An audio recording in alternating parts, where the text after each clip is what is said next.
लक्ष्मी के पीछे मत भागो,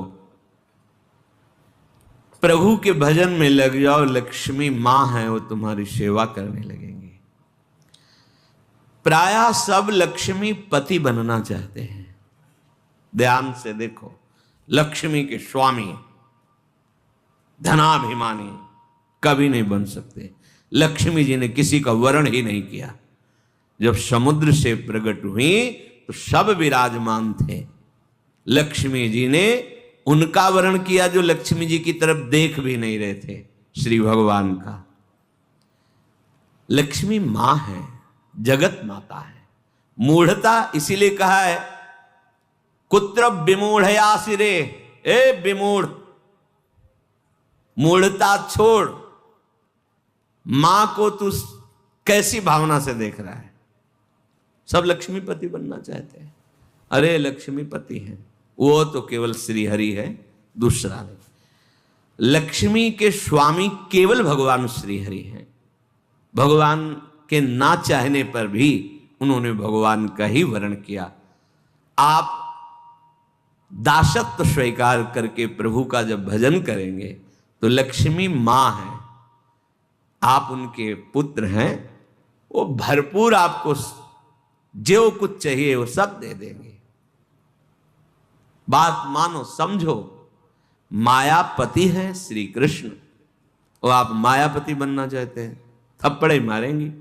गलत दृष्टि रखता है। हम सब आकांक्षा करते हैं कि लक्ष्मीपति बने। देखो अंदर से देखो, किसी कोई भाव आता है कि लक्ष्मी तो प्रभु की प्रिया है, प्रभु की प्रिय है, पत्नी है। अगर हम प्रभु का भजन करेंगे तो माता हम पर कृपा करेंगे, पर हम माता नहीं मानते और जानते हैं कि माता की तरह भरण पोषण लक्ष्मी जी के ही द्वारा हो रहा है, उन्हीं का वैभव। तो आप स्वामी मत बनिए, मूढ़ता त्यागिए। अगर आप लक्ष्मी के पीछे भागते हैं स्वामी बनने के लिए तो दंड ही मिलेगा। वैसे माता जी की पर्सनल सवारी जो है लक्ष्मी जी की, वो जानते हो क्या है? उल्लू। मतलब जो सार था वो मिला नहीं, असार में भटकते रहे। जब तुम ऐसा कुछ करोगे, अगर वो अकेले आए भी ना तो उल्लू बना देंगे। उल्लू बनाना जानते हो? उल्लू का दिन में प्रकाश में नेत्र काम नहीं करता है, अंधेरे में काम करता है। अर्थात जो लक्ष्मी को केवल स्वीकार करता है, आराधना की है, तो लक्ष्मी जी उसके दिमाग, क्योंकि आएंगे तो ना उसमें सवार होके, अब उसके दिमाग में ज्ञान के प्रकाश के लिए नेत्र नहीं रह जाएंगे।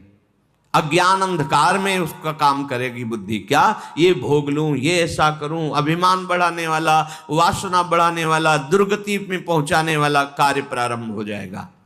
विविध प्रकार के दोष प्रकट हो जाएंगे। नारायण को बुलाओ, प्रभु माता जी सहित पद। तो जानते हो क्या, अलग अलग सवारी में नहीं आती, फिर एक सवारी में आती है। कौन? गरुण जी में। गरुण जी में भगवान नारायण और लक्ष्मी। गरुण जी जिनके पंखों से वेद स्तुति हो रही, अर्थात दिव्य ज्ञान विज्ञान संपन्न और समस्त ऐश्वर्य भोग आपके पीछे डोलेंगे। ऐसा नहीं कि भक्त केवल भिखारी ही होता है। देखो अम्बरीश जी महाराज बड़े बड़े ऐसे महाभागवत हुए, दिव्य वैभव संपन्न और भगवान की अपार भक्ति में डूबे हुए। श्रीपाद करे विमूढ़ता, अर्थात मूढ़ता का त्याग करो और सर्वाधीश्वर युगल सरकार के चरणों का चिंतन करो। बेलवन में लक्ष्मी जी आज भी विराजमान होकर तप परायण है कि कभी किशोरी जी का आदेश आ जाए सेवा के लिए तो हम कृतार्थ हो जाए। वृंदावन में नहीं, बाहर यमुना के पल्ली पार विराजमान है, और इसलिए विराजमान है कि कभी लाडली जो इशारा कर दे किसी के प्रति, वो मुझे सेवा मिलेगी।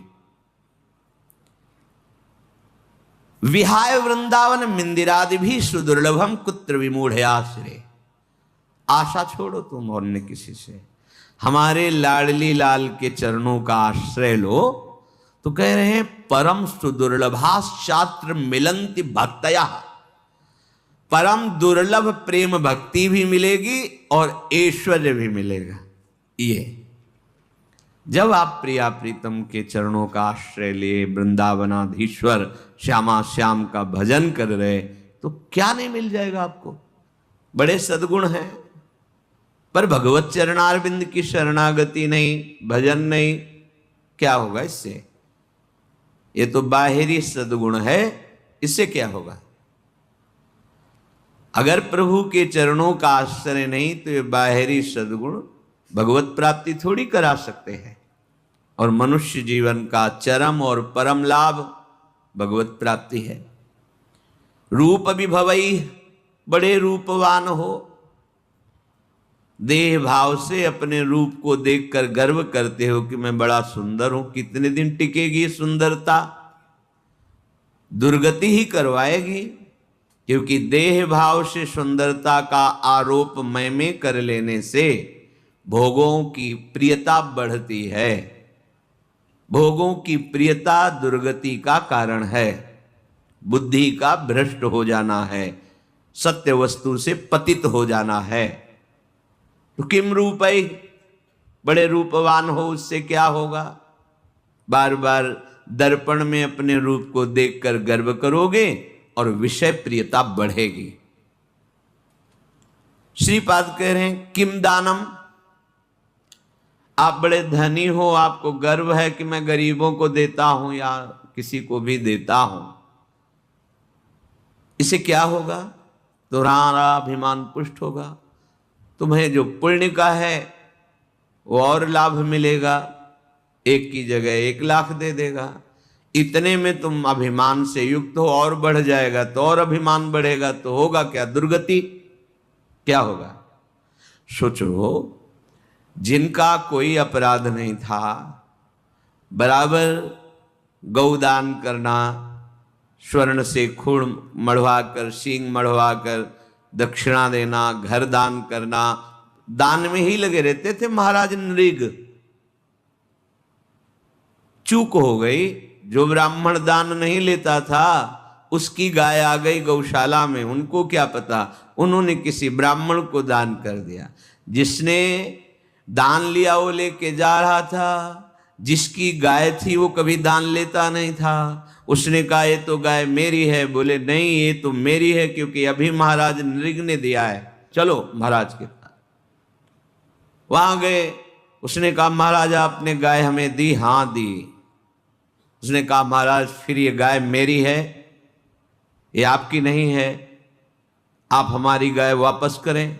तो उनका तुम्हें 1 करोड़ गाय देंगे। जो गाय का असली मालिक था उसे कहा इसको छोड़ दो तुम, क्योंकि अब हमने दान दे दिया। उसने कहा मैंने कभी दान ही नहीं लिया तो क्यों स्वीकार करूं, मुझे अपनी गाय चाहिए। जिसने दान लिया था उसने कहा बस मुझे तो यही गाय है, अगर ये नहीं दोगे तो। इतनी बात का ये दंड मिला कि द्वारिका के कुएं में वो गिरगिट बनकर पड़े थे। पर कृपा ये हुई कि अपराध था नहीं पूर्ण रूप से। वो राजा है, वो क्या गौ सेवक थोड़ी हो कि गौशाला में पहचानते हो कौन मेरी गाय कौन तेरी गाय। आ गई, दान कर दिया। तो फिर भगवान अपनी तरफ से हेतु की कृपा करके उनका कल्याण किया, पर बने गिरगिटी। विचार करके देखो, इतना बड़ा दान, अगर भगवान हेतु की कृपा न करते तो क्या बने हुए पड़े थे। तो किम दानम, अहंकार करके कि मैंने इतना रुपया दान किया, इतनी वस्तु दी, वो आपको मुक्त नहीं कर सकता। और वही वस्तु, हे प्रभु आपके द्वारा दी हुई वस्तु दैन्य भाव से आपको समर्पित करते हैं, हो गया, ये भगवत प्राप्ति का कारण बन जाएगा। किसी को भी जब कोई कभी सेवा करे, दान भावना न रखे, मेरी वस्तु नहीं है भी नहीं, वास्तविक मेरे प्रभु ने दी है। प्रभु की दी हुई वस्तु से प्रभु स्वरूप सामने आए हुए को जो हम सेवा कर रहे हैं, रिझा रहे हैं, उसका फल हो मेरे गोविंद मेरे पर प्रसन्न हो। त्वदीयं वस्तु गोविंदम तुभ्यमेव समर्पये। हे प्रभु आपकी दी हुई वस्तु आपको, ये दान नहीं, ये भगवत प्राप्ति का हेतु है, ये सेवा है। किम दानम, बहुत दानाभिमान है, दान करते हो, एक की जगह लाख दे देगा। मेरा मालिक महालक्ष्मीपति है, महाऐश्वर्यवान है, महान विभूतियां उनके चरणों की आराधना करती रहती हैं। श्रीपाद कह रहे हैं यज्ञ आदि भी, बड़ी बड़ी यज्ञ करते हो पर भगवान की शरण में हो करके उनकी भक्ति का भाव नहीं, तो क्या होगा यज्ञ से? देखो यहाँ के ब्राह्मण मथुरा के यज्ञ कर रहे थे, भगवान ने अपने सखाओं से कहा जाओ तुम्हें भूख लगी है तो उनसे मांग लो, जाकर कह दो श्री कृष्ण बलराम आज इधर गौवें चराते हुए आए हैं, हमें थोड़ा सा भोजन दे दो। गए, साष्टांग प्रणाम किया और कहा हे विप्रो, भगवान श्री कृष्ण बलराम जी पधारे हैं सखाओं के साथ, उनको भूख लगी, थोड़ा सा भात दे दो, अन्न दे दो। उन्होंने अनसुनी कर दी। वो गए, बोले प्रभु देने की तो बात जाने दो, बोले ही नहीं, देखे ही नहीं। बोले तो उनकी पत्नियों के पास जाओ। होगा प्रभु जब पति ऐसे निष्ठुर हैं तो पत्नियां कैसे दे सकती? बोले नहीं, वो मेरी बड़ी भक्ता है, क्योंकि मेरी चर्चा सुनती रहती है। वृंदावन की मालिनी पुष्प लेकर दूना में और घर में देती थी मथुरा में जाके, और रोज चर्चा। आज लालजू महाराज ऐसी पोशाक पहने, आज ऐसी लीला की, आज बकासुर मारा, असुर, ऐसी वो लीला सुन सुनकर आसक्त चित्त हो गई थी। कब ऐसा सौभाग्य होगा कि प्रभु मुझे दर्शन, जे भी सुना प्रभु भूखे हैं, सुंदर भोग बनाकर ठाकुर जी के लिए चल पड़ी, रोकने पर भी ना रुकी। तो एक महान यज्ञ करने वाले भगवान की अवहेलना कर रहे, स्वयं यज्ञ भोक्ता भगवान उनसे भोग मांग रहे कि ले आओ, भूख लगी है, और वो यज्ञ क्या इन ग्वालों को देना, ये बात उनके मन। तो यज्ञ का फल क्या हुआ? यज्ञ का फल है प्रभु को तुष्ट कर लेना, प्रभु को प्रसन्न कर लेना। क्या मिला यज्ञ आदि भी? अगर भगवान की शरणागति नहीं, भगवान की भक्ति नहीं, तो यज्ञ से क्या होगा? श्रीपाद कह रहे किम विख्याति सतैह, तुम्हारा शास्त्रों लोग, सैकड़ों लोग, लाखों लोग यश गान करते हैं, बड़े प्रतापी हो, बड़ी महिमा है, बड़े पदवान हो।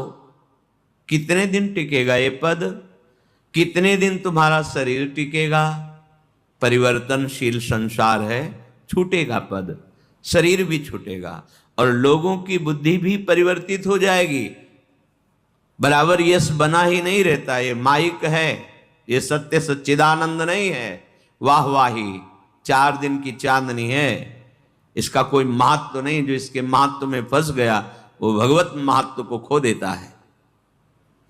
श्रीपाद कह रहे क्या होगा तुम्हारा? बहुत लोग यश करेंगे और तुम उसको सुनोगे, अहंकार पुष्ट होगा। होगा क्या इससे?